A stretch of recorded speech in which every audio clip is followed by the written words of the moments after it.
Hello everyone and welcome back. So video start करने से पहले please don't forget to subscribe our beautiful channel. So ये हमारे ड्रामे का सेकंड सीजन है। इसका फर्स्ट सीजन मैं ऑलरेडी एक्सप्लेन कर चुकी हूँ।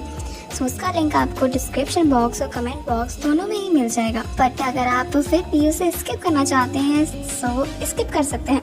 मैं प्रीव्यू पहले दे देती हूँ। फर्स्ट सीजन में ये हुआ था कि हमारी फीमेल लीड जांग जी, जो कि एक ओरिजिन की एक्ट्रेस है, पहले उसे हमेशा विलन वाले रोल मिलते हैं। वो एक म्यूटेंट लिंग शाओ से मिलती है, जिसके बाद इन दोनों का लव स्टार्ट हो जाता है। बट एट लास्ट जांग जी को एक अच्छी लाइफ देने के लिए और उसे सेव रखने के लिए लिंग शाओ से छोड़कर चला जाता है, और उसके बाद अपने बेबी एंड अपनी वाइफ को सेव करने के लिए लिंग शाओ वापस आ जाता है। सो यही स्टोरी है इस सीजन में होने वाली है। बिना देरी के लेट्स बिगिन। स्टार्टिंग होती है हमारी फीमेल लीड जांग जी से, जो कि एक एक्ट्रेस है, और उसके बाद अपना लाइव शो कर रही होती है। पर उसके बाद हम देखते हैं कि होस्ट चिल्लाने लगते हैं बिकॉज जांग जी अपने शो के बीच में ही गहरी नींद में चली जाती है, और उसके बाद ये सारे पैतरे आजमाते हैं उसे उठाने के लिए, बट वो तो ऐसी नींद सोती है कि उसके बाद वो उठती नहीं है। आफ्टर दैट वो अपने सपने में लिंग शाओ को देखती है, जहाँ पर लिंग शाओ से हर बार की तरह सपने में भी छोड़ के जा रहा होता है, और वो लिंग शाओ को बहुत मिस करती है। बट 4 मंथ्स निकल गए हैं और लिंग शाओ का कुछ भी अता पता नहीं है। इसके बाद फाइनली अपनी लंबी सी नींद लेने के बाद जांग जी उठ जाती है। फैंग दोंग उसे जगाता है और वो कहता है कि तुम्हें पता है कि तुम कितने टाइम से सो रही हो, और उसके बाद जो शो है वो भी बर्बाद हो गया। आफ्टर दैट उसके जो होस्ट ने मुझे इतनी डांट लगाई, उसके बाद मुझे इतना सुनाया और मुझे ये भी सजेस्ट किया कि तुम्हें एक साइकियाट्रिस्ट के पास ले जाना चाहिए, बिकॉज ऐसी बीमारी सिर्फ पागलों को होती है।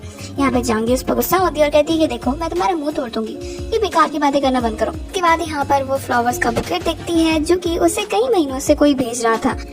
जांग जी की हरकतें बहुत ही बढ़ गई होती हैं। इसके बाद उसका असिस्टेंट परेशान होता है कि कहीं जांग जी के साथ कोई दिक्कत तो नहीं है, कहीं वो प्रेग्नेंट तो नहीं है। इसके बाद वो ये बात जांग जी को भी सजेस्ट करता है कि आप दरअसल प्रेग्नेंट तो नहीं है।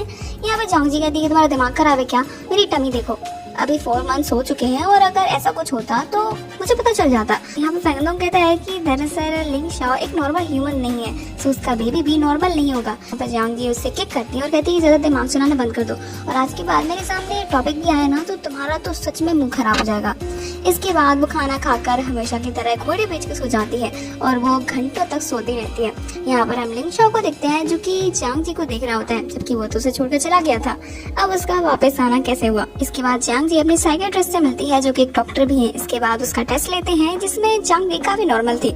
लेकिन यहाँ पर हम लिंग शाओ को देखते हैं, जो कि इन दोनों को देख रहा होता है और परेशान होता है कि आखिर जांग जी के साथ सच में कुछ गलत हुआ है। पर हमें स्टोरी थोड़ी फ्लैशबैक में दिखाई जाती है, जहाँ पर हम जांग जी ग्रैंडफादर को देखते हैं, जिन्हें दरअसल माउंटेन पर हाइकिंग करते टाइम दरअसल एक म्यूटेंट की बॉडी मिली थी, और उसके बाद उसे वहाँ पर फ्रीज करके रखा गया था।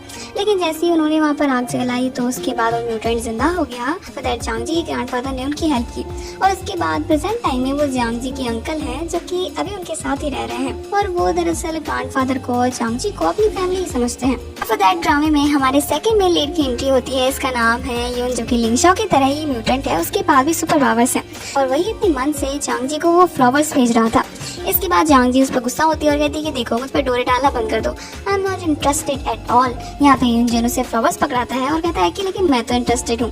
इसके बाद वो जांग जी का होलिया देखता है, जो कि एकदम बिगड़ा हुआ था, लेकिन फिर भी कहता है कि यू आर इंटरेस्टिंग। इसके बाद वो यहाँ से चला जाता है। After that Jang Ji supermarket जाती है और यहाँ पर अपना सामान खरीदने लगती है। तभी वो अचानक से लिंग शाओ को देखती है और सोचती है कि वाओ, मैं सपने में सुपरमार्केट में भी आ गई हूँ, मैं कहाँ कहाँ जाऊंगी। दरअसल मैं सो जाती हूँ, उसके बाद ये सपना खत्म हो जाएगा। आफ्टर दैट वो उसी सुपरमार्केट में सो जाती है, ये सोच कर कि सपना है। यहाँ पर लिंग शाओ से देख रहा होता है और कहता है कि ये तो बहुत ही बुरा हुआ। आफ्टर दैट जांग जी सच में अपने घर पर उठती है और सोचती है कि वाह, ये सपना ही था। इसके बाद वो जल्दी से खाना खाने के लिए उठती है और जल्दी से ढेर सारा एक साथ खा जाती है, जो कि एक नॉर्मल ह्यूमन नहीं खा सकता। यहाँ पर वो लिंग शाओ को देखती है, जिसने ही उसके लिए कुक किया था, लेकिन फिर भी उसे ऐसे इग्नोर करती है जैसे कि लिंग शाओ वहाँ पर है ही नहीं, और सोचती है कि मैं अभी भी सपने में हूँ, और वो लिंग शाओ को इग्नोर करके चली जाती है बिकॉज उसके साथ है तो सपने में है। और उसका असिस्टेंट उससे फिर से सजेस्ट करता है कि आपको दरअसल टेस्ट कर लेना चाहिए कि आप प्रेग्नेंट हैं या नहीं। सिम्टम्स है वो दरअसल कुछ ऐसे ही है। इसके बाद जांग जी फाइनली टेस्ट करती है, और उसके बाद उसका टेस्ट पॉजिटिव आता है, और रोना स्टार्ट कर देती है बिकॉज ना ही उसके पास लिंग शाओ है और ना ही कोई होप कि आखिर अब वो क्या करे। इसके बाद रोते हुए भी नूडल्स खाती है और जाकर कार में सो जाती है। यहाँ पर हमारा सेकंड मेन लीड यून चैनो से अप्रोच करता है, उसे कहता है कि तुम मुझे डेट कर सकती हो, और मैं तुम दोनों का अच्छे से ख्याल रखूंगा। जांग जी सरप्राइज होती है और कहती है कि तुम्हें कैसे पता चला। जन कहता है कि दरअसल मैं भी एक म्यूटेंट हूँ, इसीलिए मुझे सब कुछ पता रहता है। उसके बाद जियांग जी अपने घर से बाहर निकलती है और यहाँ पर लिंगशा को दिखती है, जो कि दरअसल गार्डन में पानी दे रहा होता है, और सोचती है कि शायद ये भी सपना है। लिंगशा उससे कहता है कि ये सपना नहीं है, ये सच्चाई है, मैं तुम्हारे साथ ही हूँ और इतने टाइम में भी मैं तुम्हारे साथ ही था। After that Jiang Ji embarrassment के मारे दरअसल पानी पानी मचाती है, बिकॉज उसने इतने दिनों में लिंगशा को हवा की तरह इग्नोर किया और उसके साथ ऐसी ऐसी हरकतें की, जिसके बाद वो खुद ही एम्बैरेस होती है कि आखिर वो क्या क्या कर चुकी है।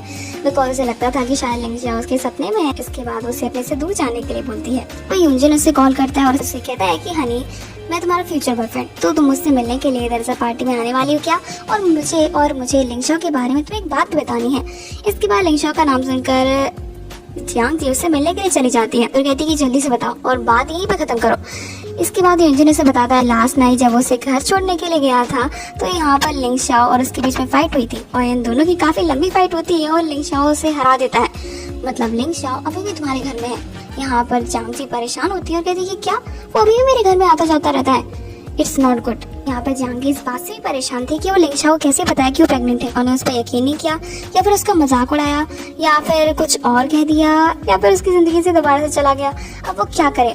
यहाँ पर हम यूनजिन को देखते हैं, जो कि दरअसल अपना चांस लगाने के लिए एकदम रेडी था। जियांग जी के घर पर उसे विजिट करने के लिए आता है और उसे कहता है कि क्यों ना मैं भी यहीं पर रुक जाऊँ, बिकॉज ये जगह काफी बड़ी है एंड मैं अपनी गर्लफ्रेंड के साथ रहूँ, बड़ी बात थोड़ी है। लेकिन जैसे यूनजिन को पता चलता है कि लिंगशा यहाँ पे आने वाला है, वो जल्दी से यहाँ से भाग जाता है, बिकॉज उसे पता है कि वो लिंगशा से फाइट में नहीं जीत सकता। पर हम यूनजिन को देखते हैं, जो कि खुद तो एक प्लेबॉय है, लेकिन फिर भी वो एक लड़की से परेशान रहता है, मतलब उसकी एक्स गर्लफ्रेंड, जो कि अभी तक उसे छोड़ने के लिए तैयार नहीं थी।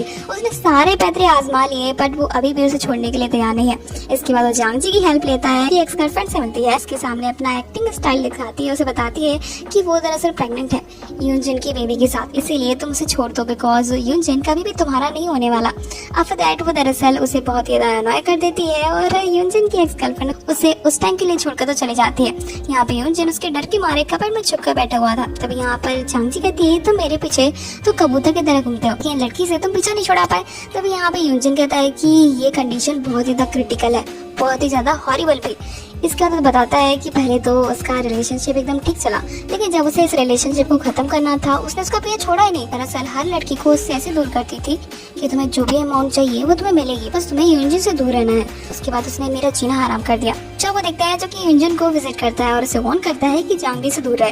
यहाँ पे यूनजिन तो दिन में अपने कर्टेन बंद करके बैठा हुआ था, बिकॉज की एक्स गर्लफ्रेंड उसके घर के बाहर उस पर नजर रख रही थी। और यहाँ पर वो लिंगशा से कहता है कि प्लीज बस इस लड़की से मेरा पीछा छुड़ा दो, उसके बाद तुम जो भी कहोगे मैं करूंगा। यूनजिन फिर से जियांग जी को फ्लावर्स भेजता है और यहाँ पर लिंगशा जेलस होता है और फ्लावर्स को डस्टबिन में फेंक देता है। तभी यहाँ पर जियांग जी कहती है कि फ्लावर्स मेरे लिए थे क्या। इसके बाद दोनों झगड़ा करने लगते हैं। तभी यहाँ पर इनकी नीबर बाइलू इन्हें देख लेती है। इसके बाद ये दोनों जल्दी से दूर हो जाते हैं। के बाद जियांग जी का एक्स बॉयफ्रेंड बेस्ट फ्रेंड भी है, यांग जी उसे विजिट करने के लिए आता है। और इसके बाद वो जैसे ही जियांग जी को दिखता है, जो कि दरअसल बेहोश पड़ी हुई थी, और उसके बाद वो जागती भी नहीं है। इसके बाद यांग जी काफी परेशान हो जाता है, सीधा एम्बुलेंस को कॉल कर देता है। लेकिन अगर वो हॉस्पिटल गई तो सबको पता चल जाएगा कि वो प्रेग्नेंट है। शाओ से उसके कमरे में ले जाता है और उसे जगाता है और यहाँ पर वो कहता है कि ये तुम्हारा बेस्ट टाइम है अपनी एक्टिंग दिखाने का। इसके बाद जियांग जी बाहर निकलती है और सारी चीजें क्लियर करती है कि वो एकदम ठीक है। और इसी के साथ जियांग जी को भी पता चल जाता है कि लिंगशा को पहले ही पता था कि वो प्रेग्नेंट है, इसलिए वो लिंगशा से आमने सामने बातें करती है। यहाँ पे लिंगशा उससे कहता है कि उसे दरअसल इस बेबी से छुटकारा पाना होगा, बिकॉज ये बेबी नॉर्मल नहीं है, वो उसकी लाइफ के लिए एकदम ठीक नहीं है। जियांग जी की लाइफ को खतरा है। वहाँ पे जियांग जी लिंगशा पे गुस्सा करती है कि आखिर वो सोनू की बेबी के फ्यूचर बारे में अकेले कैसे सोच सकता है। हम जियांग जी को देखते हैं, जिसकी सच में हालत खराब हो गई होती है, बिकॉज उसे कभी भी ध्यान नहीं रहता कि वो कब कितना खा रही है, कब कितना सो रही है। यहाँ पे लिंगशा उसके कमरे में एंटर करता है, उसे बेड पे लेटाता है और इसके बाद यहाँ पे जियांग जी सपने बड़बड़ा रही होती है कि क्या पता हमारा बेबी 8 पैर और 4 हाथों के साथ पैदा हो, और उसके बाद हमें कितने सारे शूज उसके लिए चाहिए होंगे। यहाँ पर लिंगशा भी इमोशनल हो जाता है। इसी के साथ हमारा ये पार्ट एंड हो जाता है। Thank you so much guys for watching.